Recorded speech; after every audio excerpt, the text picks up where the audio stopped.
Welcome to the Heroes of Reality podcast, a podcast about the game of life and the hero's journey we all experience. Let's jump in with our host, Dylan Watkins, as he introduces today's guest. What up, young adventurers? Dylan here. And on today's podcast, we have Edric Sibur.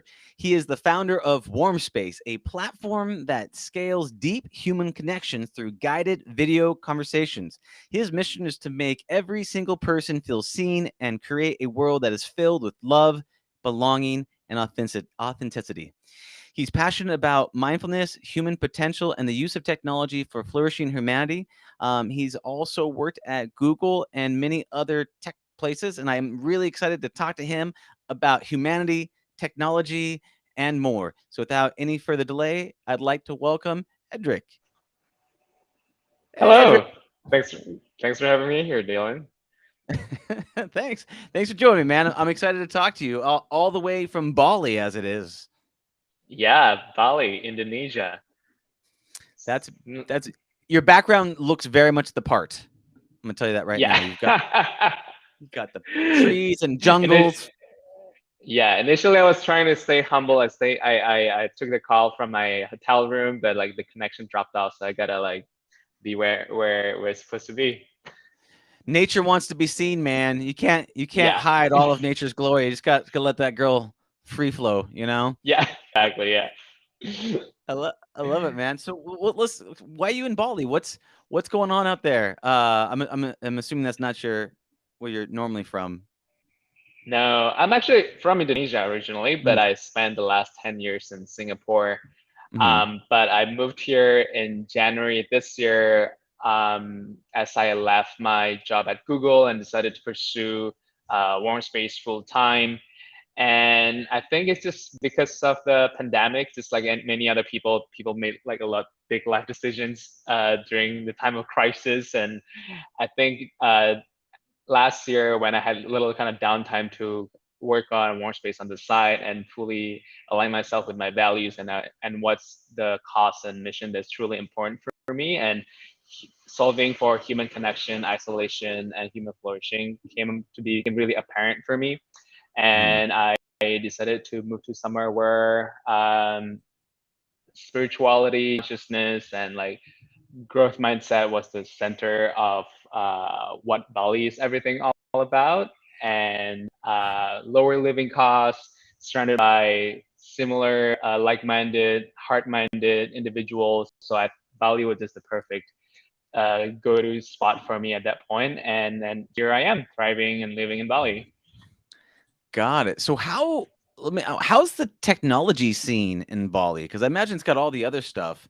But how is it? And I have no idea. What's the tech scene like out there?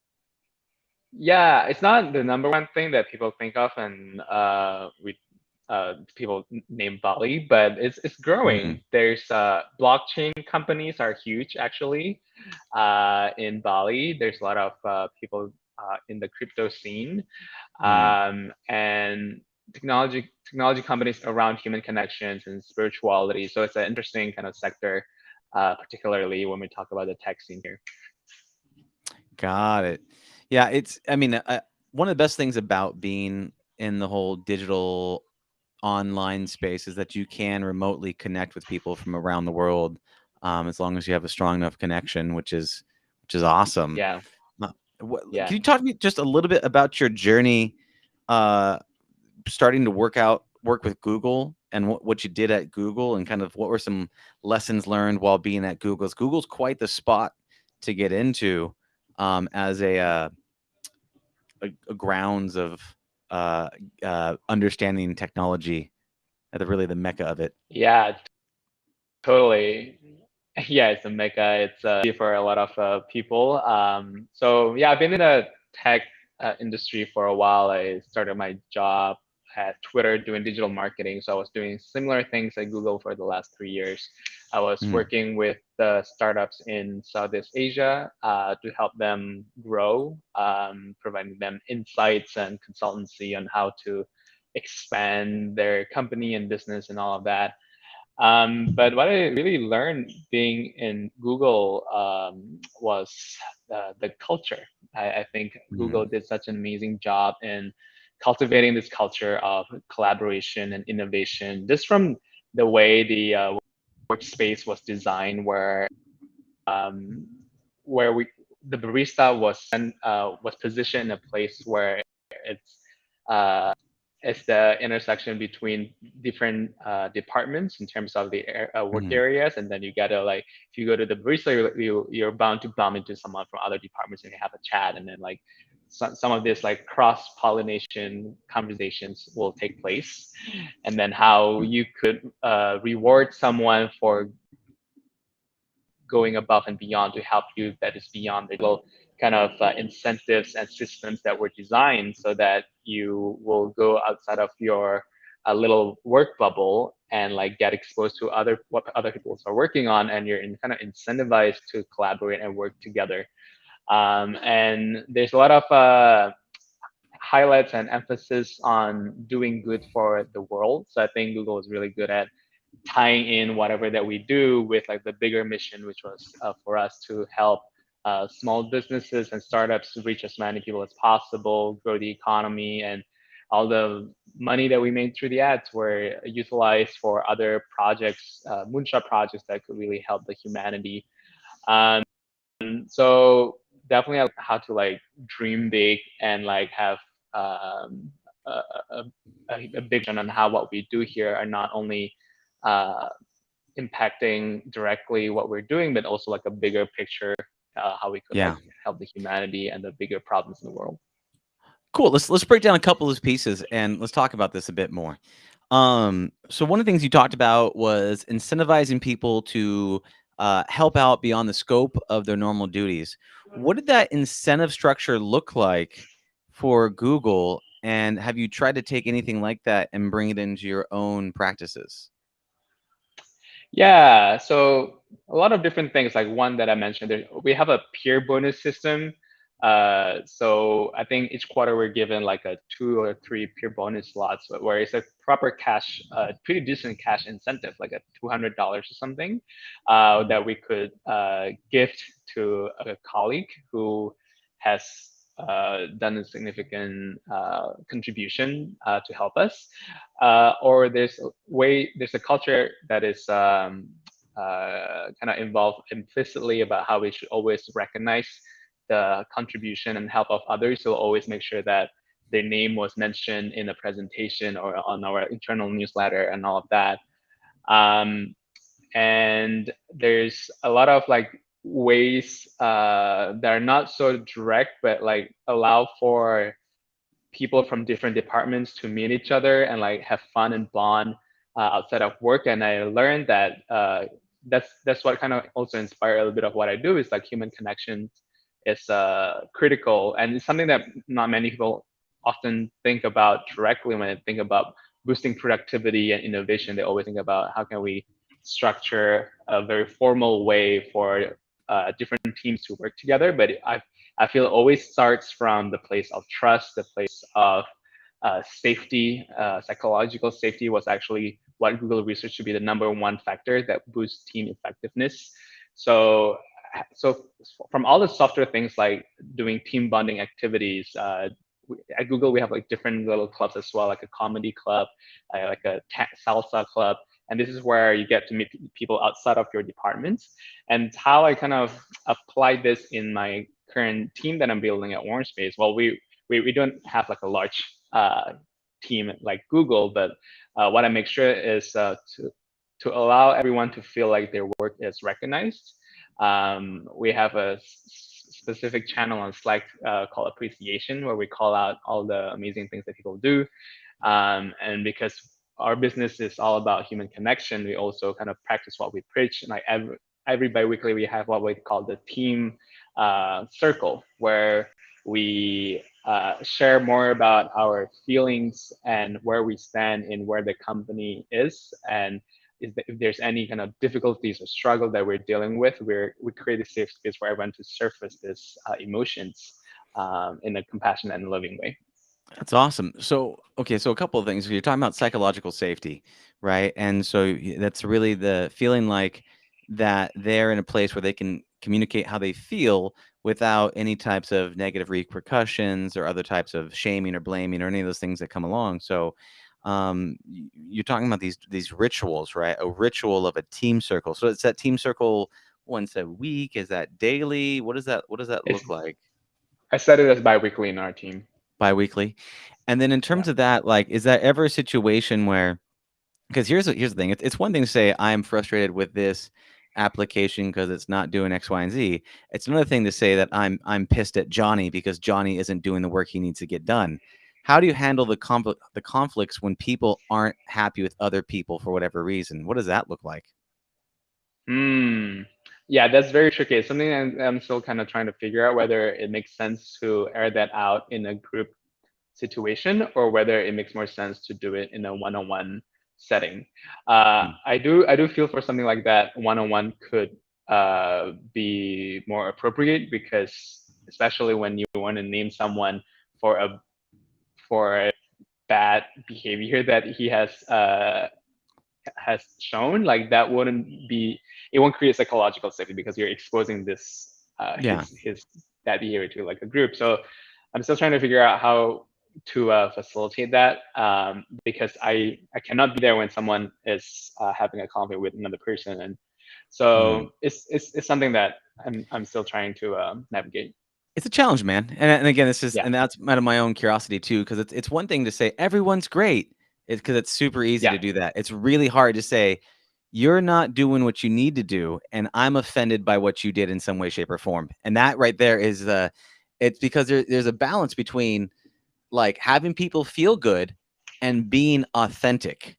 Because you can be yeah, authentically unhappy with the person, and yeah. psychologically it's not the same thing. So I was curious, how do you create authenticity in a situation where Mm, it's not all positive? mm, yeah. That's Um, a hard question. I'm not yeah. Yeah, I found the circle has been yeah, very useful for yeah, that when that negativity wasn't directed particularly towards somebody. It could just be mhm, like an anxiety that I'm feeling, that I'm not confident enough that what the project I'm working on is going to take off. So that is mhm, something that they feel safe to share with the group and can easily get support. But the challenge is what you say when it has something to do with the other person. mhm. um, I think that's when maybe it does need to have a third person to be in the intermediary. That's why I think having a manager in the big companies could help to facilitate such a conflict in the team. Yeah.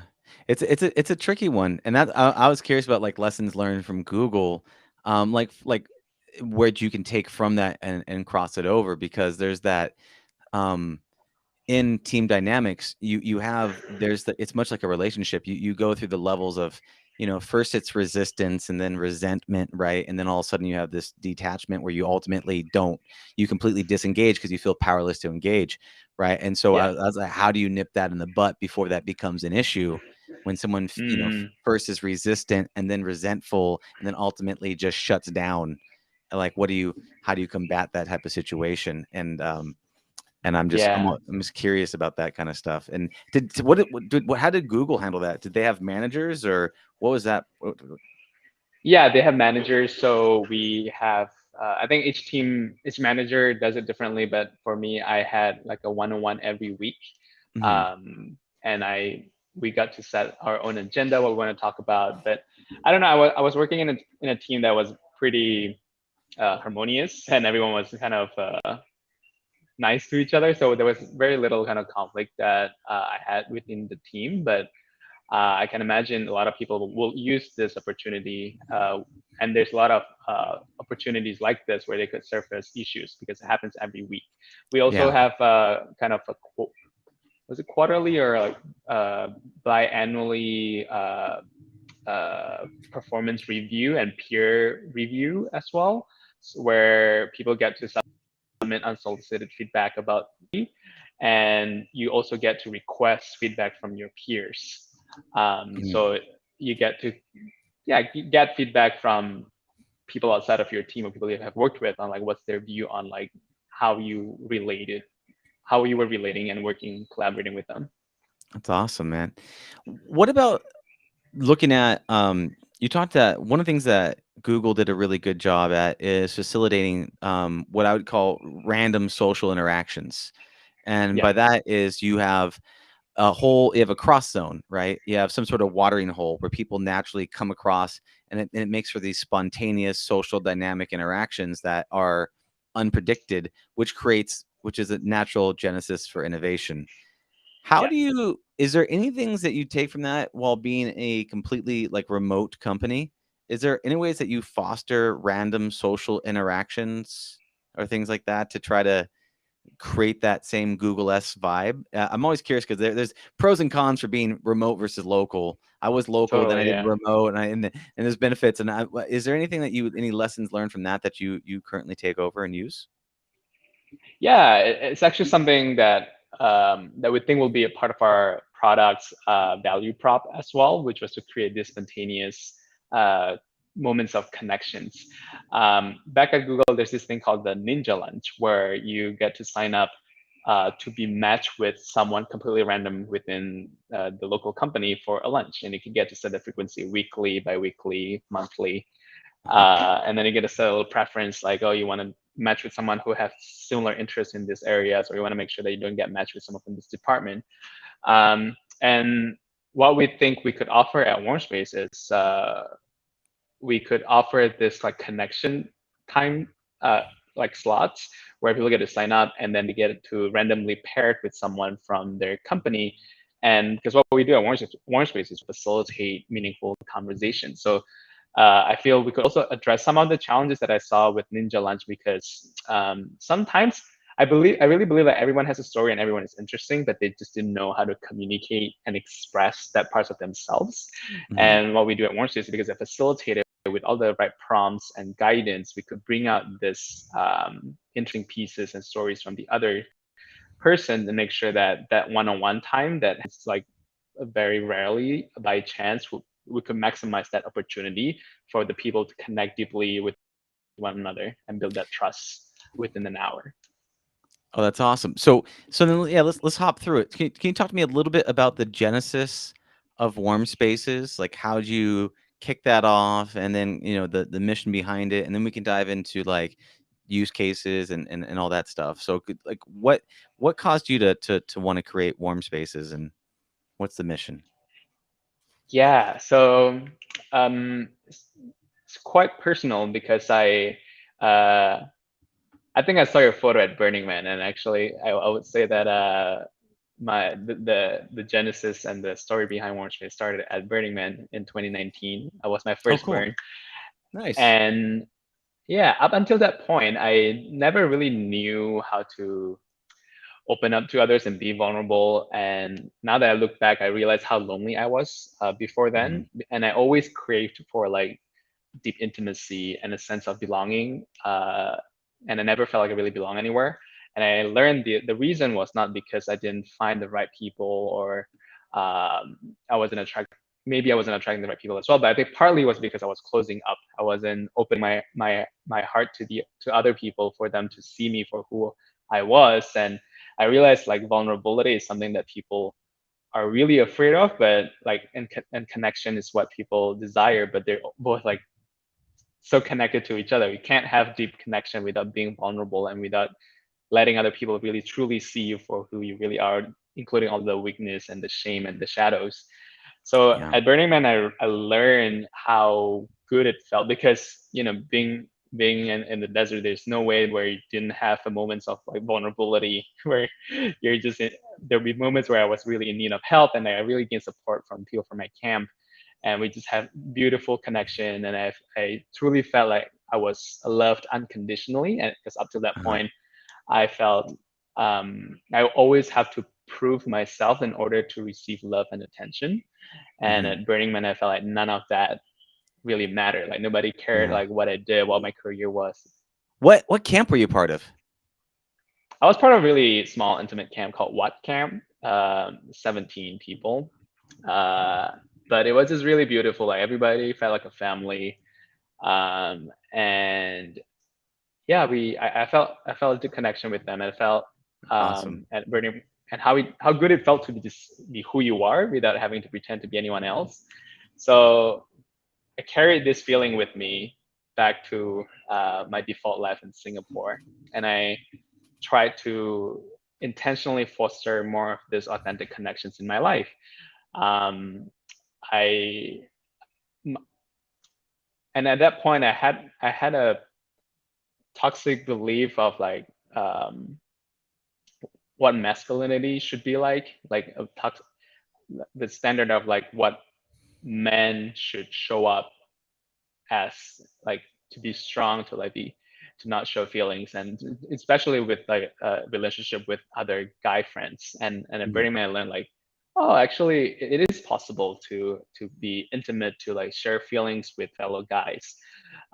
So what I did was I tried to I went back to Singapore. I tried to organize a dinner. I invited a few of my male colleagues from Google and cooked dinner for them. And then I brought this like conversation games to kind of facilitate a deeper conversation with them. And I was surprised by how like a simple kind of tool, like having this cards that got them to share something more, uh, something deeper and more meaningful in their lives, allowed us to connect in a way that wasn't before possible. And their and what I got from their feedback was like they've never really done this with their other guy friends, where they just really pour their heart out to share what's going on with their lives, with their love lives, what they're scared about. So we guys are not wired to talk about these things. We talk about sports and like girls, and it was just really beautiful. And I realized everybody craves for this, but they don't know how to access this part of their lives and this part of the depth of the connection that we all crave for. Mm-hmm. And then yeah, one thing led to another. I started exploring more of like different tools and framework to facilitate this type of connections. I became a part of a men's circle where we showed up every Thursday morning and like have this structure where we get to check in and share what's going on in our lives in a very authentic way. And then COVID happened, and I was inspired to run some social experiments. If what happens if I facilitate this type of conversation for complete strangers one-on-one? So I did like 30 of these conversations, and the feedback was constantly blowing my mind. Like a lot of people cried in the conversation. People say like they shared about something they've never really talked about with anyone, and they shared that with a stranger, and they felt this instant connection at the end of that 1 hour. Mm-hmm. So seeing this impact that it has on people's lives, and how much people not how much people crave for such connection, but they didn't know how to access it, or didn't know how to even that it's even possible to go beyond the surface level of day-to-day conversation that they have. I decided to scale what I was doing and see how is it possible, how can I make it possible so that they can still have me in each conversation without having me to be there specifically. So I tried automating myself in each conversation by recording my voice, creating experiences in such a way that it became very interactive and engaging. There's music, there are prompts, so that anyone, whenever they want, could access this depth and this level of connection at any time. And that's what gave birth to Warmspace. That's beautiful. That's beautiful. Yeah, actually, I was at, I think 2019 was my third Burning Man attending. And you're right, there's so much love and acceptance that you get, and they're kind of, everyone's kind of like their childlike selves, and the message and the feeling I get the whole time there is like, come play with me. You don't want to play with me? Okay, Yes. have a nice day. Want to play with me? Versus Yeah. the, you know, the sense of feeling rejected or shamed or guilted for not being enough, or you know, whatever the thing might be. You just you get it. You get so much love there, that it's an amazing gift to give to other people. What Totally. what do you feel is like? Let me. What do you think is like? What is like one question that you love to use to get people to open up their heart? You know, especially around men. Like that's a really, it's very hard for men that are not in the Burning Man environment to Yeah. open up their hearts and get them to share vulnerable things about themselves. without feeling like you're going to sucker punch them. What would you do? You have a question at top of mind that for you is a good go-to opener?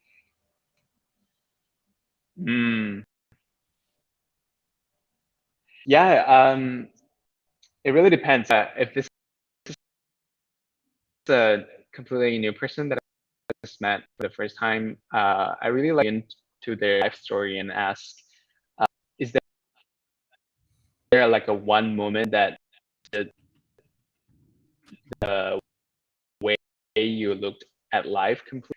I like to see what was probably the awakening moment or matrix moment where something big happened and then shifted their trajectory in life, and that really gave me an idea of the struggle and the difficulties that this person has gone through in order to be the person that they are today. So Um, I think I heard most of that. You broke up for just a half a beat, but if I was to reflect back, you basically said, what was the one moment in your life that caused a fundamental shift for you to see things differently? Is that the beat yeah, of it? yeah, Yeah. That's a good one. yes, yes. Yeah, and it's hard when you don't have context to be able to. But again, if you've automated yourself, that's the challenge is that you get without Yeah. the humans are very nuanced, right? I can see the way you respond, I can see the way you move, we're having 1,000 different questions in our brains, and so in order to navigate this conversation, I could put it in structured format, but it's not going to be the same as like genuine interest in a Mm, topic and being able to dive in. Now facilitating two people connecting is probably a bit different. Um, yeah, do yeah. you do you have specific use cases around like how you like you are a third party facilitator for these two people to open up? Is it primarily used in like businessy enterprisey settings? Is it for personal use cases? Like where do you see the biggest impact for your warm space system? Yeah, I think the biggest impact and the core of our mission is to make this available. So mostly, so in the business term, it'll be like a B2C case. Mhm. So it's quite a weird concept to grasp. Like, because I got thrown these questions a lot. Like, oh, who is your target audience? So, what's the purpose of doing this warm space connection? Well, the objective is simply to connect. To connect in a very genuine, authentic way. It sounds very simple and duh, but it's not something that we do often in a very intentional way. Um, Yeah. sure, we connect with our friends. We have like a very simple. We have day-to-day conversations, but it's not in a way that allows us to be uh, completely ourselves and allow us to access a part of us that we don't normally do in a way that we learn about ourselves. We are able to relate to the other person from this depth that allows us to feel our slogan is actually to feel human again, because it's only through Mhm. leaving all the noises behind, all the distraction, really diving into the core of what makes us human, and being able to speak from that level and relate from that level, that we feel connected again to our humanity. So that is our main use case. So allow people to feel human again and to feel like we're all in this together in this planet. What we're going through, we're not alone, and we share very human experiences, no matter where you are. So, one, I love it. I mean, I love deep human connections. I mean, the one reason why I run this podcast is it allows me to have one-on-one time and have a deep conversation with one person versus trying to figure out what my next Facebook post is going to be. Yeah. Right? Like it feels much more organic. Like in terms of like, well, this is a much more natural human to another, going Yeah. back and forth, talking, trying to understand each other, and have like a conversation that's beyond like how's the weather and all that stuff. So I think it's super critical. Yeah. Yeah. Go for it. And I think it's a primal or very fundamental human need, because I want to kind of comment on what you said about Yeah. um, being at Burning Man, how it kind of brings out the our inner child again. And Yeah. I feel this inner child will always be with us no matter how old we grow to. It's just this expectations that the society has on all of us, the adult. Like as we become an adult, we we need to stop becoming, to stop uh, feeling that we want a connection. We need to stop playing. So, but it's all this elements will never go away. It's very fundamental part of our human experience, and we were taught and made to believe to suppress all of these needs, to play, to connect, to feel like we belong. And that's the beauty of Burning Man, that allows us to live all these toxic adult expectations behind, and truly give attention to the inner child that we deserve to fully explore and like connect and like play again. And as part of that inner child is that our need to feel loved, and our need to connect. If you look at all the kids, there's very little inhibition that they have in terms of approaching another kid, and just saying what they really feel, and connecting in a way that feels very playful and authentic. And we don't see as much of this anymore as adults, um, because all the expectations that were put on us in terms of how we should behave, or impress others. And Warmspace wants people to be able to connect from this place of playfulness and childlike mentality again. And that's the thing. It's a challenge because we're both things. Like I've one of my like truths that I believe is that the truest truths are usually the exact opposite being held at the same time. So we are Mm, we're both an individual self, and we are connected to the collective whole, right? We want mm, absolute independence and freedom to speak our mm, mind, and we yeah, greatly care what other people think about us. And yeah. so it's both those things at the same time. And that's the challenge with that is that you the when we become older, we're trying to conform to social standards that have been imprinted on us going through social norms. When Mm, you're younger, you've got no social norms, which means yeah. you don't have the weight of the social pressure pushing you down. Now, Burning Man's social pressure is be completely free, everything is accepted. Completely independent and completely accepting, Yes. right? And so that allows that space for that inner child to flourish. The hard thing is like when you're anywhere else, you have all of the social pressures. I'm sure there's social norms in Bali and things that you're supposed to do and not do, and I'm and so how do you? Let me ask you, in a social environment, how do you how do you create that childlike self? How do you create the freedom and the space for people to be authentic, with that social Mm, pressure being around them?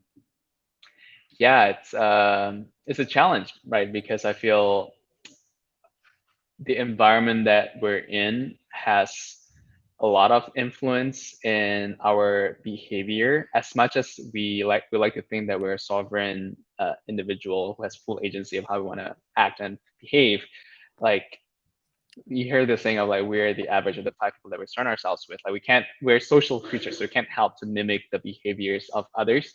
So I think there are two ways you can go about it. Like one, you could completely shape your environment and design it so that it supports yourself, to support your authentic expression of yourself, and that supports you to be the person that you want to become. So an example is like moving to Bali, where like everyone, I would say about 60-70% of the people in my circle here in Bali are like burners.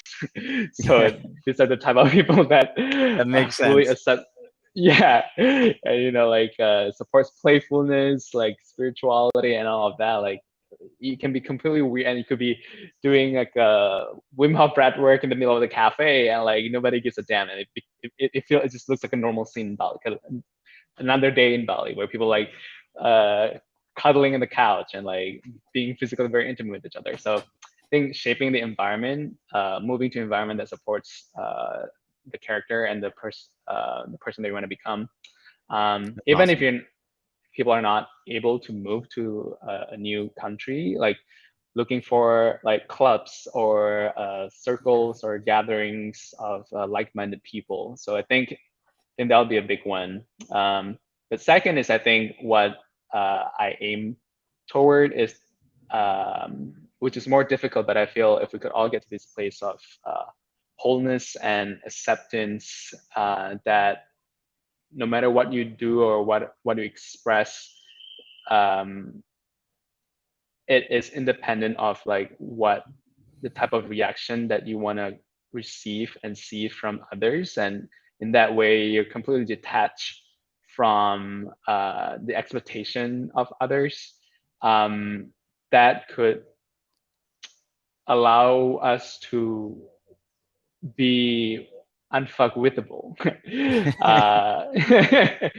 I got a little bit of that energy from Yeah. after coming back from Burning Man, being in Singapore, coming back to Singapore, being in the same kind of environment. I could see how I gave less fuck about what people think about me, and I could see how my act of not giving a fuck influences others to also behave the same way. Where I went to the office once with my Burning Man onesie, and people were like, "Oh, that's so cool," and all of that, and like how on a random day I went to my colleague next to me and say, "Hey, what's the one thing that you like and you don't really like about me?" Like it's completely random. This is like having this like authentic conversation, and then suddenly like he got really hooked into it, and then another colleague saw that we're really in this deep conversation, joined our conversation, and we ended up in a group of four, just really authentically sharing like what we like about each other and what we appreciate about one another, completely randomly. And that came from the place of like, I don't care whether this sounds awkward or not, I just wanted to authentically express this,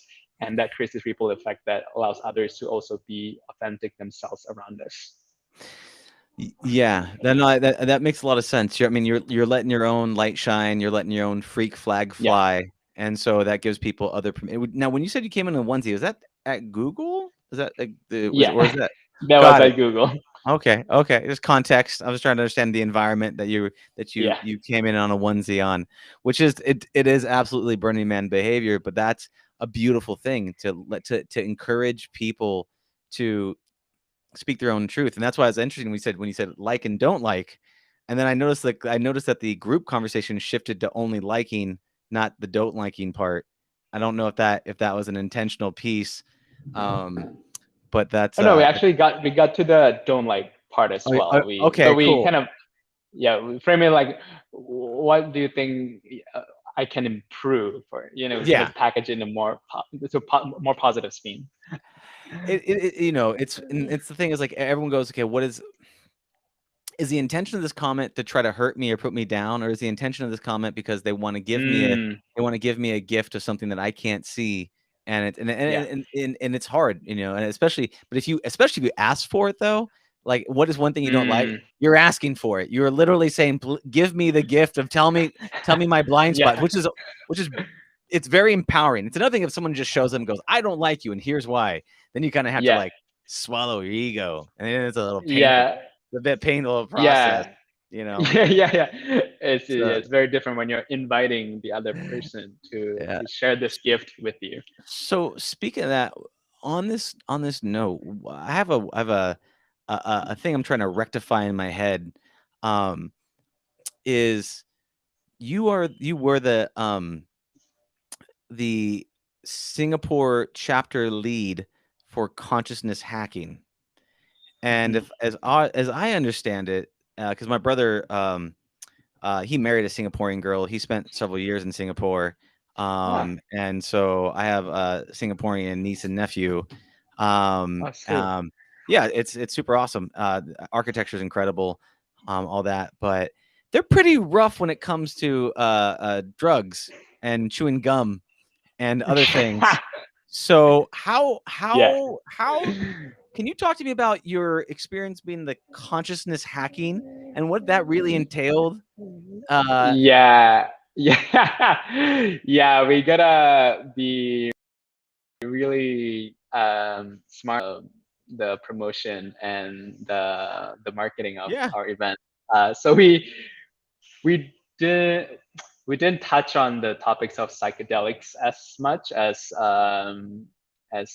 as consciousness hacking does in other parts of the world.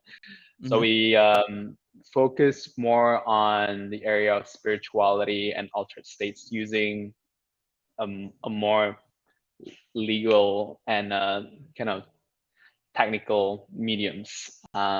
So we looked into the science of consciousness. We looked into like alternative meditation apps and tools. So yeah, we gotta be quite smart around the topics that we talked about in the country. I would imagine. I would imagine because I'm thinking of conscious hacking and Singapore. I'm like those two do not go together. Those are not. That is not a. You want to talk about? You want to create a safe place for people to be authentic?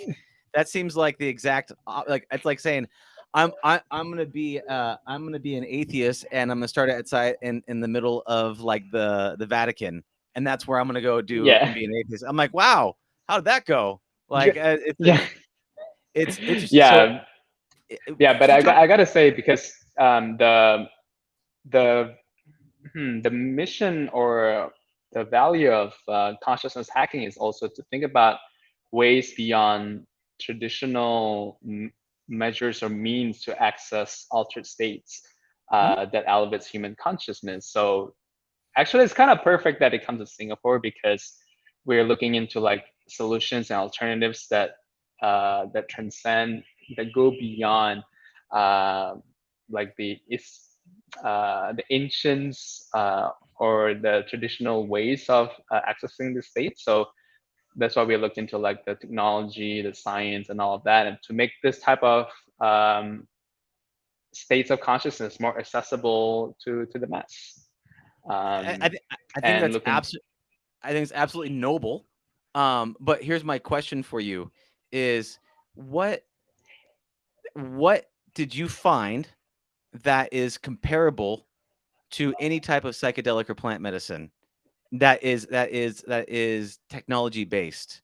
What is something that is what is the most powerful thing that you saw that is completely legal that doesn't mhm. involve ancient practices of meditation, breath work, and psychedelics? Yeah, I've come across this software. I forgot what it's called, but essentially it's using your voice and Mhm. turn it into some sort of a loop and chant with really trippy visuals, Huh. and by making you hum and turning into like a chant and the whole visuals, you get into this really uh, trans like deep meditative state. Cool. At the end of that 15 minutes, I just I I became completely present. I became so sensitive and aware of my external environment, and yeah, it's definitely one of the a very kind of psychedelic state that I got to access without the help of psychedelics. Yeah, and that's why when we talk about consciousness hacking, the whole thing is conscious hacking, changing your states. And there Yeah, is tried and true. Like if I gave you a large bowl of ayahuasca, whether you like it or not, your consciousness is just about to be hacked. Like there is yeah, it is a guaranteed. You're going on the you're off to the races. And I can check off the psilocybin and all those other ones. Those are all guaranteed conscious hacking. And the one thing I haven't really seen is I see technology struggle to try to mm, replicate that. And I'm super interested in that type of stuff. And that's one of the things I'm like I find absolutely fascinating. And that's why I could see something that could take your voice because that rhythmic, hypnotic mm, chanting, it's a mantra. And mantras yeah, is a way to consciousness hack your brain. You're literally yeah, feeding yourself a story in a hypnotic pattern that then basically it rewrites new neural pathways. So I can absolutely see yeah, that. That sounds super fascinating. I wish I knew the yeah, name of it. I'd check it out a bit more. Um, yeah. I find I go look for the name after this, and I'll send it over to you. Follow up. We'll put it in the show notes, and then people Yeah. can see in the show notes when it goes out, and we do all that fun stuff. I'm just super curious on that one. It's always so hard when people talk to me. They're like, oh, I pray and I've talked to God, and I go things. I go, well, I've done large amounts of ayahuasca, and I felt like I've met God. So Yes. like, I think that like, it's not to take away from that, but it's like, I think any and all things that can help you dive deeper into yourself is should be explored. At least my own personal philosophy. But it's just not, things aren't globally accessible because of laws and regulations and all that things. But I mean, I do think that what you're talking about is a deep connection with yourself, and then deep connection with others, and those things are absolutely missing from this day and age. And so I'm super interested, because I'm looking at this. Can I ask you questions? Let's just say not in Singapore. Let's say that you were in Oakland recently. Have you done psychedelics or anything else in terms of conscious hacking in the Oakland area, or another area that is similar to Oakland that you can speak to? Yes. Yes. Yes. Okay. Yes. Have you? Can you talk to me a little bit about that experience? I've had a lot of people on this podcast talking about this and aliens and lots of other things, and so. And anything that you feel comfortable to share, please. I'd be curious. Totally. I would say I'm pretty agnostic person, but when I'm on this altered state, and like when I access these different dimensions with the help of psychedelics, I will really start questioning like what's up there that I am not aware of, that is limited by the ceiling that was placed in this current reality. And like that, I think, was a big part of my experience at Burning Man that made it as transformational as it did. Was, I think, something about psychedelics. It helped me to go beyond this mind that is constantly focusing on the self. This world is so interwoven and interconnected, and that we're all one, and this community belongs to us, this planet, this whole universe belongs to us, and like how a single action that we do could have such a big ripple effect on others, on the lives of many others. It's just this profound like expansiveness that I get to really embody, not only in the mind but like my full body, knowing how I'm one with everything else. That's that sense of unity, that sense of absolute abundance, that sense of interconnected. There's a weird thing, man, when people do like psychedelics and those types of settings, like you for some reason, I've just noticed it with myself and everything else. I remember, being on psychedelics at Burning Man, and then like looking at all the stars and all the people, and then like stopping and just like looking up and going, wow, like we're like this one connected voice, all screaming out into the abyss that we are here. Like let us be known, right, as one collective like thing. And it's this weird thing that we whenever we get that alter state, it's not about, I do a bunch of psychedelics and I found it's all about me and screw everybody else. Like I've never heard that pattern of behavior before. I've only hear like we are one, we are connected, but then we lose that, we slip back into the self. And so there's those are the conscious hacking pieces, but then there's the other way to do it, like what you're doing with Warm Spaces is Warm Spaces. It's this, another way to do it is to have these individual connected conversations where you start to deepen and slowly expand yourself from one mind to another mind, which I think is beautiful. It's just, it just takes more effort. And as a human, I'm inherently lazy, and I like the fats. I give me the pill. It's easier. It's just easier. I'm sorry. It's like, I like it. I respect it. I just, I'm also inherently lazy. I'm going to say it's both. All right. So. I totally agree. I like the shortcut. I love biohacking. I love this hack business, but I got to say something that we got to be wary though. Like, and I think a lot of altered states junkies. The Yeah. trap that a lot of us fall into is like we got hooked on this like feeling of being somewhere else and like getting to the state of bliss so quickly. But I think the real work happens once you got back. Sorry, just give me one second. Yeah, yeah. The real work happens after you come back to the reality and integrate this insights and wisdom that you took away from this little journey that you had. And I think all these tools, psychedelics, drugs, even technology, could help us to get there faster. But it doesn't mean the work doesn't mean that we don't have the work to integrate and the lessons and continue Yeah. practicing it to make sure that Yeah. it is consistent and it's a shift that we can maintain. Man, I 100% agree with you on that one. It's like you get a peek past the veil, right? It goes, okay, what does it look like if your character all of a sudden becomes Yes. level 100, and all of a sudden you're like, boom, like I am one with everything. I've been meditating for 40 years straight on top of a mountain, and I am all that is great. And then you get brought back down to reality, and it goes, yeah, you want to get up there? You've got daily work. You've got it's like you got a you got the hack. You got to use your friend's World of Warcraft account and see what it's like to be a level 100 character. But now you're back at level 1 again, and you got to go climb back up that mountain. So, Yeah. so let me ask you a question. So, doing these things are there elements? Are there elements from these types of states that you're looking to try to bring into warm space? Is there stuff from this that how are you taking the lessons from conscious hacking and being a part of the Google, and like what are you bringing over into warm space and from Burning Man that you feel is something that's missing from humanity? Yeah.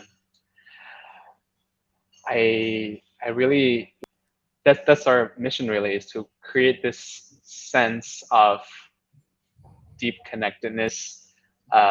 What we talked about, that to allow people to expand beyond the me mentality to like Yeah. there's more than just me in this world, like where I'm connected to you, I'm connected to everyone else, I'm connected to the planet. And I think what we're doing through Warm Space is getting themselves out of their mind and that focus on me to like, we're actually not in the number one of feedback that we always get that was so beautiful. It's like realizing we're not alone. Like what I'm going through is not unique just to myself. You could be from the other side of the world, 10 years older than me, completely different culture, that we all, and I realized we've all gone through, identity crisis, like insecurity, fear, and shame. Like these are all just fundamental human experiences that is just part of our package when we're born to this planet.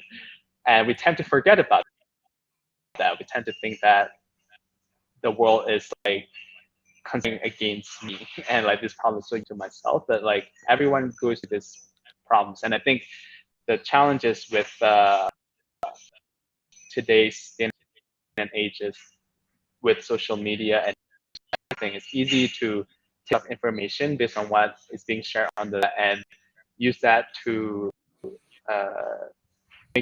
to reduce the what we know of this person to that piece of information. So when we see someone posting about how good their life is, then we think this person always has a good life and never goes through any difficulties and problems, and I'm the only person like going struggle. Or like when you see a piece of information in the news and see how this person doesn't believe in the political, and you go like, this person is a complete jerk and this person is.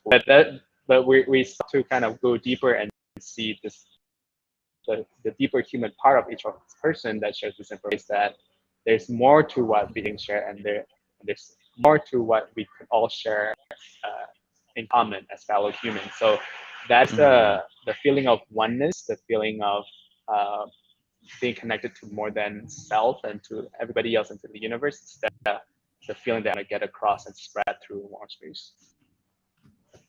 Love it.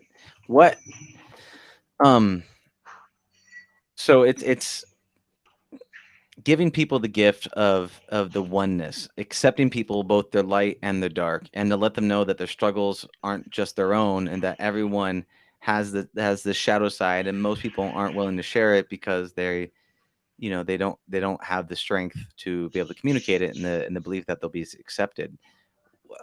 Do you have, like, so I know this is your mission, but like, is there a certain number of people? Like, how do you know that you've achieved your holy grail goal? What indicators let you know that you've done it? Mm. Well, we definitely want to reach as many people as possible, like millions of people, and then we measure the number of completed warm spaces, and we look at. We also don't want to get lost in the vanity metrics.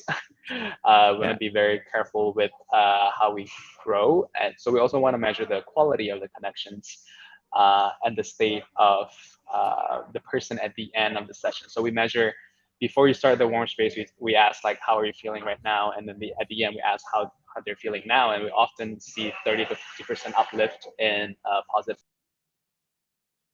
emotion. And Mhm. we also looked at how connected just had a warm space with. So we want to balance like rich and growth as well as the quality and depth of the connection and the well-being of the person. That's beautiful. Okay, so yeah, so not only are you looking at, because I mean sometimes it's just there's two types of versions, right? There's, I'm going to climb a mountain and at the top I plant a flag, and then there's other ones that it's like a swim across the ocean. You just keep on the grind, and there's no real end in sight. You don't, like, there's no peak. There's just a horizon that you're aiming towards. So it sounds like you're trying not to make it into the mountain. You're trying to make it more into the swim of just kind of as many people as possible.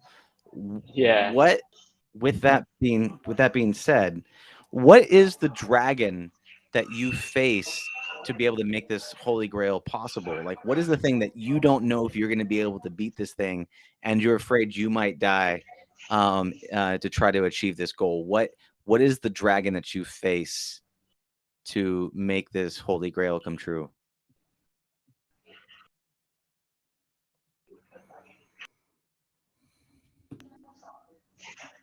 Mm. Um, the holy, yeah, the dragon is this idea that people still have uh, vulnerability and opening up to others, because it's not something that people get immediately. It's something that they really need. Like I mentioned, like deep connection, the idea people crave, but also fear of the most when they're afraid of exposing themselves. They're seen, but also fear to be seen. So I think there needs to be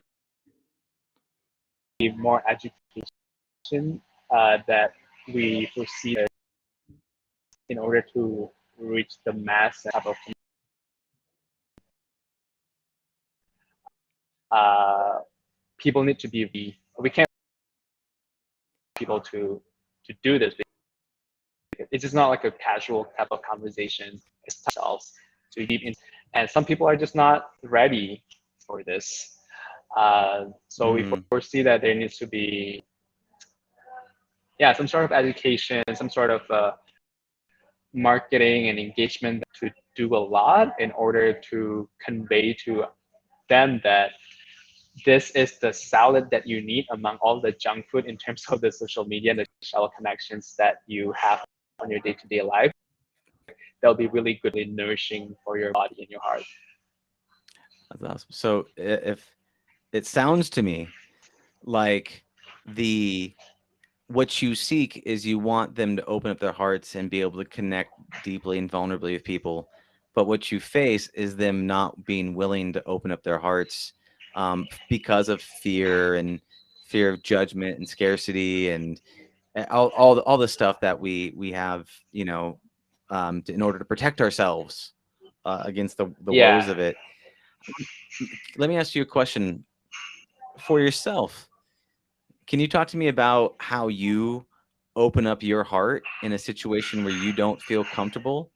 like you have to have that bravery to be able to expand your heart. Do you have a situation that comes to mind, or a methodology that you use to be vulnerable and brave when you don't feel like you can be?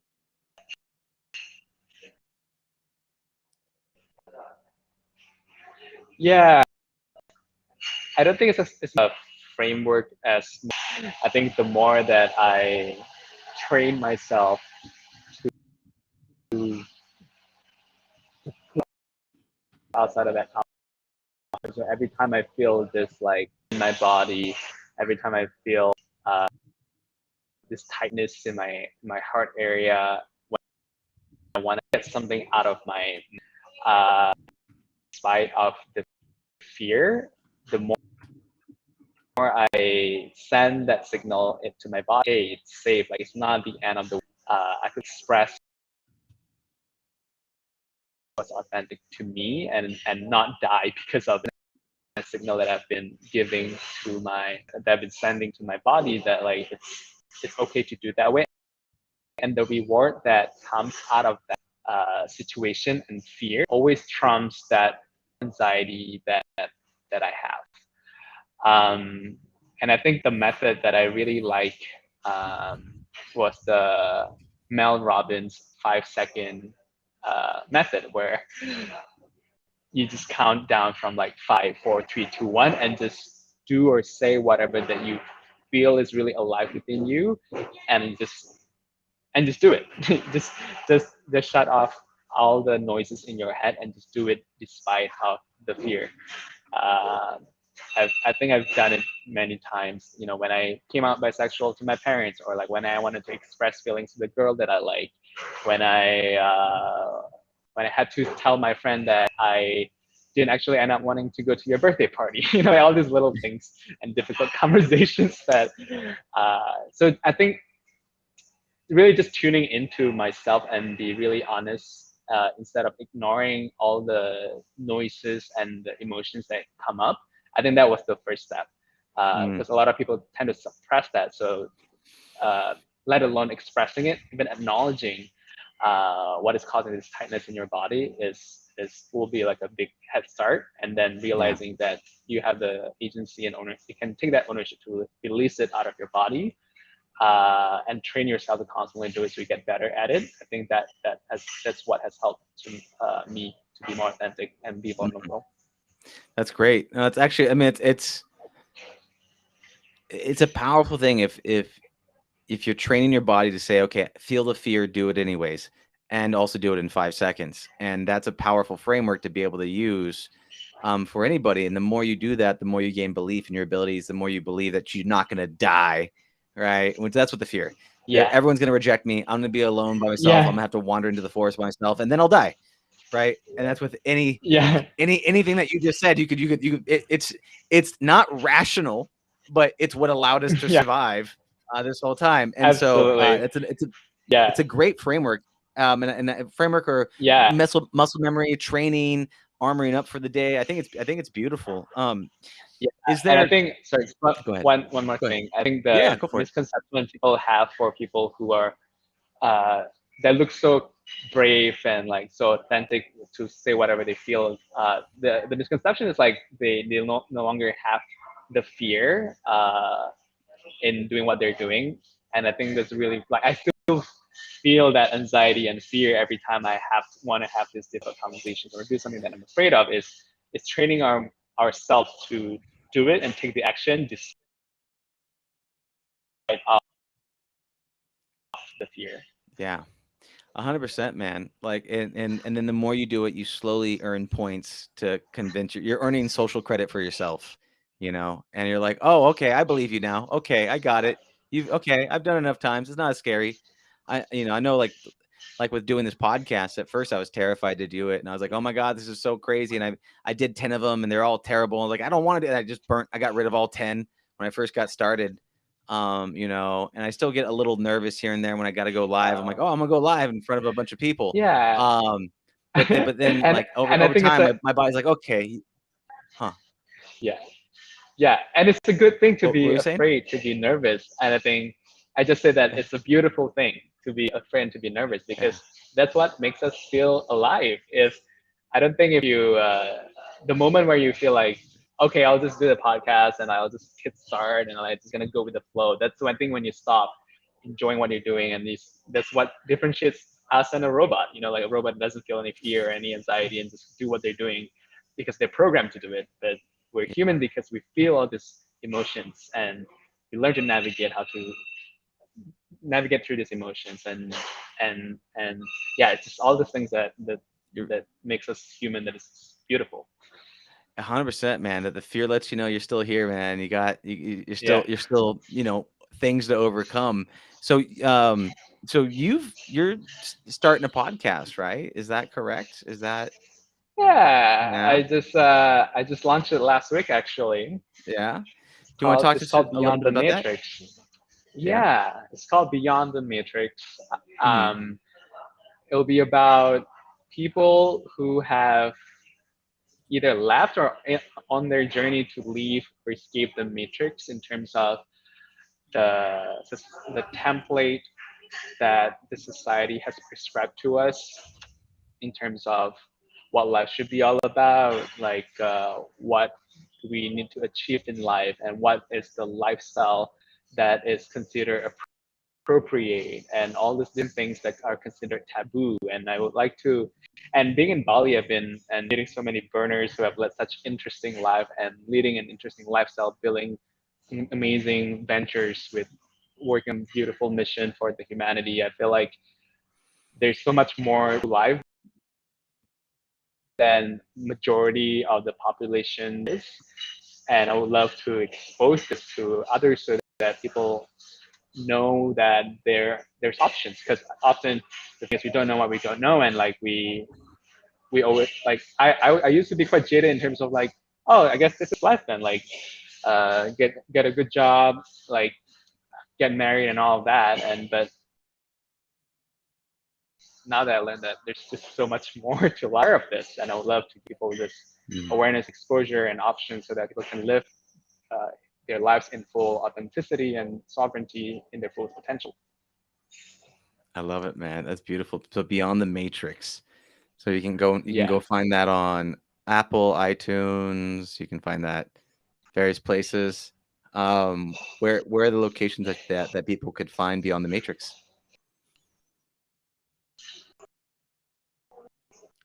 Oh, I Popular channels too. got it. So Spotify, love it. Awesome. And is there anything else you'd like to let people know about before you can tell them more about how they get a hold of you and find out more about Warm Space?